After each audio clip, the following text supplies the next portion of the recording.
алейкум, урметли телесерджилер, хаберлер вақты студияда мен Алиме Кайбулаева чалышам, вешімдікі саатқа бойле малымат. Қырым көпірінің сымарышчысы қоржылардан азыр автомобиль Қырым көпіріні қабыл етті. Шымды әрші екуленмеге азыр ве яқында әрекет açılacak. Эвел хабер етілгеніне көре көпірінің араба yol қысмына майсының екінші ярысында açmaға планлаштыралар. Көпір құрыжылары хабер еткенлеріне көре көпірдің араба yol қысмы лейхаға бинайын тікленген. Эпсі норматив талаплар бежерілді. Әрші эксплуатацияға кірсетілмек ичун азыр. Стрелковая микрорайонында Крымская Роза адлы ең бұйық район құрылмасына азырлықлар девам ете. Стрелковая соқағы массивінде оз башымчалынған ерде қанунсыз тікленілген евлер земаневи мескен комплекске чеврлежек. Бұқта бізім неветекілев хамас. Бұл екі хатлаевны юнсири хорантасы тапа кибин еді сенесінден башлап хорды. Топрақны қанунсыз запт етмеге вазиет мечбур етті. Чоқ балалы айле кичик квартирада умір кечерейді. Sonra наразылық мейданына чықтылар. У меня семья большая, 5 детей, жена. Здесь в это поле полен-процесса течение 12 лет. Мы жили здесь без воды, без газа, без канализации, электричества. Все тащили на себя. Очень было такое тяжелое время. Юнсири хорантасы топрақны бір хачкере ресмилештірмеге тырышты, амма нетижесіз айны бөле вазиетке онлар жесакенлер оқырадылар.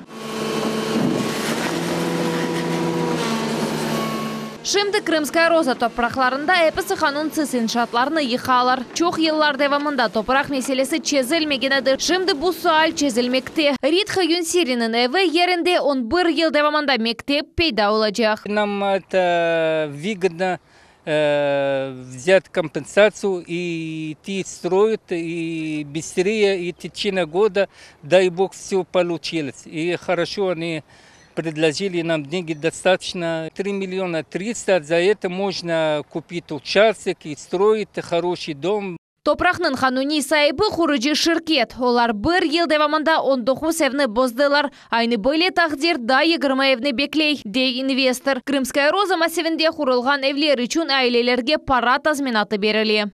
Наша компания им, я считаю, серьезно помогла. То есть суммы, которые они получили, хватит им и на приобретение земельного участка, они уже на самом деле его купили, и на то, чтобы построить дом, отделать его, подвести все коммуникации и обеспечить нормальные человеческие условия для своих 5 детей. В основном нас понимают, да, и мы, скажем так, имеем сейчас определенную очередь из таких людей, график работы с ними, график того, как мы оказываем материальную помощь, и, соответственно, под это планируем наши работы по демонтажу строений. Қанунсыз құрылған евлерінің ерінде шыркет 11 бин айле үшін мескен хасаба құрачақ. Енді бұсене құрычылық башланacak. 11 ел девамында мында азыр инфраструктура или хасаба тікленecek. София Шукурова, Рамазан Аливапов, Миллет үшін. Қазан шәрінде халқара иқтисади саммит açıldı, анда 50-ден зияде мемлекеттен тахминен 3000 мұсафыр иштирак ете. Оларның арасында бізім телевизион тақымыз да бар. Мұхбирimiz Лиля Виджат бұл ерден малумат ile пайлашмаға азыр. Симферополь ава лиманында майсының 11-нде миллионынчы yolcuna қаршылайжақлар. Тантаналы Коршов үйлеге саат 1:15 даққа кечкен вақытқа планлаштырылды. Бұл ава лиманның яңа терминалында олачақ. Хатырлатамыз, ава лиманның яңа аэровокзал комплексі бұл сене апрелінің 16-сындан башлап чалышты. Ахмеджитте яңы оңайтлы автобуслар чалышы башладылар, енді ескі маршруткаларының еріне земаневи нақлият қатынайжақ. Бізім телевизион тақымыз яңа маршрут таксины оз көзлерінен көрді. 12 яңа автобус енді өз маршрутларына чықтылар. Олар евелкі низам бойынша чалышалар. Yolcular земаневи нақлиятның кефиетінен мемнюнлер, қайдетелер теміз ве оңайтлы. Кондиционеры, что самое важное, в летнюю погоду плюс 30. Поэтому все очень хорошо, все устраивает. Автобус идеальный, комфортный. Все хорошо, в общем. Молодцы, что сделали и пустили. Яны машиналарны айдавчылар да бегенелер. Сейдамет Сейт Ягяев енді 5 ел девамында жемаат нақлиятының айдавчысы оларақ чалыша. Этираф этеки бойли автобусақта эр вақыт арзу етейді. Для города то, что надо. Маневристый, вместительный, бабушки довольны, Там лампочки на подножечках горят, они видят, не спотыкаются, мягко останавливаются, дисковые тормоза. В общем, мне нравится лично автобус. Амма яна автобуслар эпосы маршрутларда çalışıp olamayacak. Себеп yollarının vaziyeti. Да, есть местами такие плохие дороги, допустим, на 13-м маршруте, на 27-м маршруте. У нас более-менее на 63-м, но тоже местами, то есть ямы такие, что ты не можешь объехать, машину бьешь. Parlaq beyaz avtobuslar orta seviyege layık ve 60 yolcunu sığdıra bileler. Maşinada kondisyoner, avtoinformator, videofiksasiya, onaytlı oturğuçlar, yolcularını saygan datçikler ve elektron şekilde yol fiyatını ödemek için validator yerleştirilgen. Наша компания обслуживает маршрут 62, маршрут номер 13, маршрут номер 63, 52, 53. Также обслуживаем маршрут номер 27. Taşıyıcı da 20 maşını satın alacak. Bütün taksoparkını yanılatmağa istey. Bundan gayrı marşrutkalarının aydavcıları epoсы bir tüste urbalarını kiyip çalışacaklar. Sultan Istakayeva, Dmitriy Nizavoy, Millet için. Незарет ve keyfiyet teşkirlüvü Devlet Milletler Ara Komitetinde federal maqsadlı programma obyektleri quruculuğu boyunca neticevi toplaşuv keçti. Her bir obyekt terinden teşkirildi. Xadimler her bir yerge barıp texnika qurucular ve sayısını emde becerilgen işinin kolemini teşkireler. Her yıl keçirilgen toplaşuvda qurucular, sımarşçılar ve Devlet Milletler Ara Komitetinin vekilleri, federal quruculuğunun kuratorları olar her bir obyekte teftiş geçireler. Mektepten evvel muisteler, mektepler, çok kvartiralı evler, umumen 74 объект daimi nezaret altında. Именно в подведении итогов мы четко видим о том, какая координация, какое взаимодействие между заинтересованными сторонами. Нам четко выявляются те проблемные вопросы, которые сегодня существуют уже на площадках. И в этой части мы находим совместно сейчас пути решения. Об этом будем обязательно информировать руководство республики. Кроме того, хотелось бы отметить и позитивную динамику. На сегодняшний день уже ряд объектов, которые мы сегодня видим, завершены в эксплуатации. До настоящее время идет технические вопросы подключения.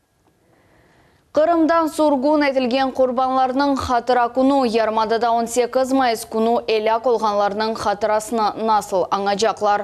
Bugün Devlet Milletler Ara Komitetinde tedbirler planı boyunca muzakere geçti. Neriman Tarsinova tafsilatlar ile.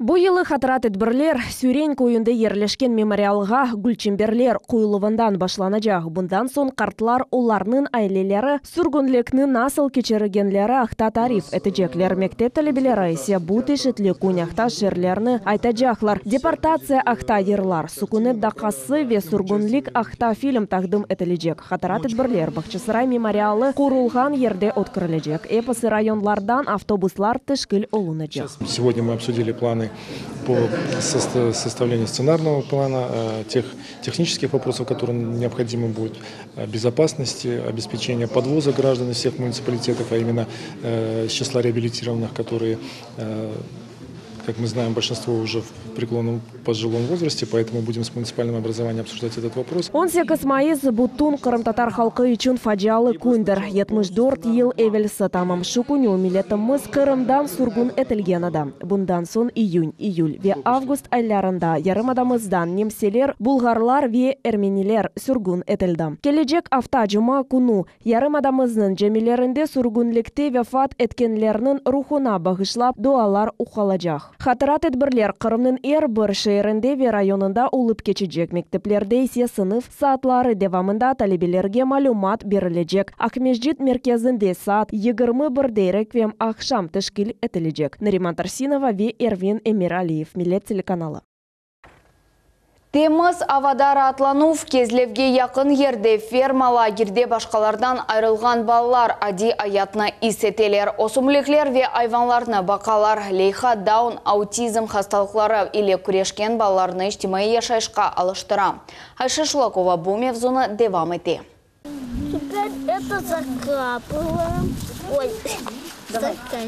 Кабачыклар жиле хыяр булар эпосы бостанда осе, эсасы исе шундаки оларны башкалардан айрылган балалар сачтылар. Лагерде булунган 4 күн девамында балалар чоқ иш бежеріп етіштірділер. Бу бостанны олар бір hafta девамында тертипке кетірмек кереклер. Поглубже, не пошире, а поглубже. Вот так, отлично. Смотри, как здорово все получается. Лагерде балалар ана бабалары ile 10 күн ратланалар. Бу даун, аутизм, венуту хасталыклары ile чекишкен балалар. Надежда Литвиненко кызынен Ростов-на-Дону шәрінден келді. О даун хасталыгындан азап чеккен балаларны тербиелеген Коранталар тешкилятынын азасы ола. Лагерь акта ичтимаяглардан білді. Большинство из тех, кто сюда приехал, это городские жители, далекие от земли. Вот. И в любом случае это владение навыками профессии, это изучение биологии растений, это надземная часть, подземная, корешки в землю и не наоборот. И все это очень проходит все на практике. Еще лагерная жизнь, это живо и интересно. Бу лагерь башкалардан айрыла, балалар мында мустакыл олмага тырышалар. Олар вакытларны бостанда кечирелер, сачалар, асрайлар, айванларны бакалар. Чалышмага огренелер. Эршей олар быры-бырынен конушмалары ве мунасебет тизмелери үчүн япыла. Хотим, чтобы такие мероприятия были почаще, чтобы побольше семей объединялось. И мы очень благодарны фонду за предоставленную возможность отдыха и занятий для ребенка. Бостандан гайры балачыклар эмді хатыра, мантык ве элернин инже моторикасыны иnkişaf этелер. Дуйгуларыны исе иджат вастасы ile ifade etmege тырышалар. Я сделал восковую свечу. Сложно было, но я сделал. Очень нравится. Лейха яшлар ишлери боюнча федераль агентликнин параларына амелге кечириле. Бу максат ile 100 000 рублей айрылды. На самом деле дети с особенностями очень часто проводят время дома. Они не имеют возможности общаться с детьми, со своими сверстниками в силу их особенностей. На самом деле не все их принимают, и не все родители готовы куда-то с ними выехать. И такие лагеря очень полезны тем, что мы собираем вместе родителей и детей. Они делятся между собой опытом, как родители, так и дети. И мы уже видим первые плоды. Дети уже подружились, они вместе играют, им нравится садить, нравится сеять. Башкалардан айрылган балларга айрыжа янашмак керек. Олар ожалар ве ичтимаи хадимлердин кошма ярдымында мухтажлар. Олар үчүн махсус стиль хавсыз муйт яратмак керек. Бу эле лейхалар исе оларга тезже алышмага имкан берелер. Сама прошла, всех детей провела. Айша Шулакова, Иван Евдокимов, Миллет Ичун, Кеслев Шера. Кечкен геже Қырымда чоқ қатлы эве павильон янды. Бірінші янгын Эрмени базарда 9-шы қатта юз берді. Умумен бір сутка девамында 2 янгын юз берді. Зарар көргенлер yok, янгын сондырлығы нәтижесінде құртаржылар 36 инсанны тахлие еттілер. Да бір янгын сақ шайырынде олды. Бұ ерде тижарет ноқтасы янды. Шымды себеплер анықлана. Ахмеджетте шер яшларының спартакиадасы кечті. Спортивтет бір Улы Ватан женкінде қазанылған ғалебенің 73 елығына бағышланды. Қырым пайтақтының 35 умум тәсіл мойсесінден 10-11 сыныфлар тәлебелері бір қат чешіт сынавда ярышлаштылар. Бұл межгулиетлер умум Русия беден спортив готов к труду и обороне комплексіне крелер. Здесь участвуют все ребята, которые будут служить в будущем в армии. Думаю, что проверяют свои силы и все свои возможности. А заодно, конечно, будут тренироваться дальше, продолжать и навыки свои отрабатывать ежегодно. Я думаю, что очень традиционное. Буквально вчера мы отметили великий праздник 9 мая, а сегодня открылась такая спартакиада. Жума күні ел керич кечтінің ішіні тоқтата біле, синоптиклерінің тахминлеріне көре жума күні майысының 11-інде керич кечтінде ава шарайты бозылмасы ихтимал. Шу себептен паромлар қатнавы тоқтатыла біле. Бұақта керич паром кечтінің операторы хабер әте. Елжыларны бұақта тенбелейлер, егер сіз ұзақ елға чықажақ олсаңыз, операторға телефон ачыңыз, яда морская дирекция сайтына кіріңіз. Шымдылық бұл әпсі мәлімат саат 21:30-да есе кележек хаберлер информацион программасына Асан Абибулаев иле қачырманыз. Көршмек үзіре сақылтмен қалыңыз.